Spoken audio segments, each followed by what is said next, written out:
இன்னைக்கு எங்க வீட்ல இருக்க ஒரு பெருஞ்சாதி கோழிய வந்து அடக்கட்டி வைக்க போறேன். அதாவது எதுல அடக்கட்டி வைக்க போறேன்னா, அது வந்து கூடையில தான் வந்து நான் வந்து அடக்கட்டி வைக்க போறேன். இதுல வந்து வைக்கோல வச்சு தான் அதுக்கு மேல தான் வைக்கணும். ஏன்னா சில பேர் வந்து மண்ணு வைப்பாங்க. மண்ணு வைக்கக்கூடாது. மண்ணு வச்சீங்க அப்டின்னா, வெயிலுக்கு அதுக்கும் ஹீட் எரிக்கிறனால வந்து வைக்கோல அதாவது வைக்கோல வைக்கிறது தான் வந்து ரொம்ப ரொம்ப நல்லது. மண்ண வைக்கிறத வந்து தவிர்த்துருங்க. இந்த கோழி மொத்தமே வந்து இப்போ வந்து 10 முட்டை விட்டுச்சு. அதுல வந்து பாதி முட்டை வந்து உடைஞ்சு போயிருச்சு.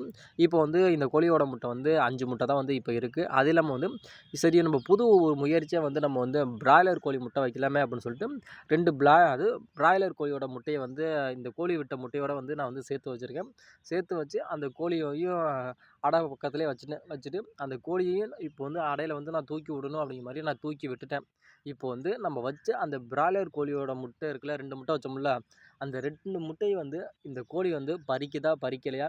இந்த ஒரு சோதனை வந்து சக்சஸ்ஃபுல்லா வந்து நமக்கு வந்து கை குடுக்குதா அப்படிங்கிறத நம்ம வந்து கோழி குஞ்சு பறிக்கிற வரைக்கும் நம்ம வந்து வெயிட் பண்ணி நம்ம பார்க்கலாம்.